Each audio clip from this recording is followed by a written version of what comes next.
මේ ගමන් කරන්නේ සීතාවක පාරිසරික උද්‍යානය. තාම ලස්සන තැනක් මේක. හැම කෙනාටම ඇවිල්ලා නරඹන්න කියලා මම ඉල්ලීමක් කරනවා. ඒ වගේම මේ පරිසරය ආරක්ෂා කරගන්න ඕන. මේකේ ගොඩාක් දේවල් බලන්න පුළුවන්.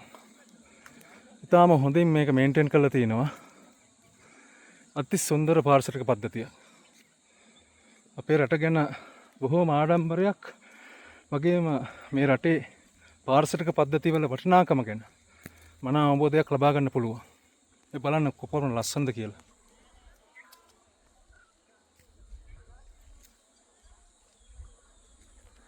අවම පහසුකම් යටතේ තමයි මේන්ටේන් කරන්නේ.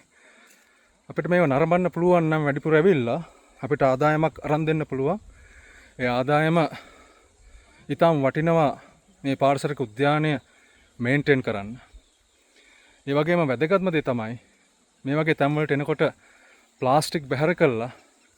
ප්ලාස්ටික් අපතරව කිසිසේත්ම ගේන්න එපා. මේ පරිසරය විනාශ කරන්න එපා. අපේ ඉන්න විදේශික මිතුරන්ටත් ආරාධනා කරන්න මේ ලස්සන පාරිසරික පද්ධතිය ඇවිල්ලා නරඹන්න කියලා. Absolutely breathtaking place. You will see plenty of flora and fauna here. A lot of trees endemic to Sri Lanka, and there are a few facilities like I just took a buggy to go around since it is almost around 107 acres.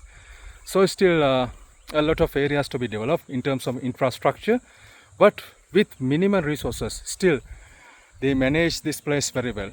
It's really admirable, I should say.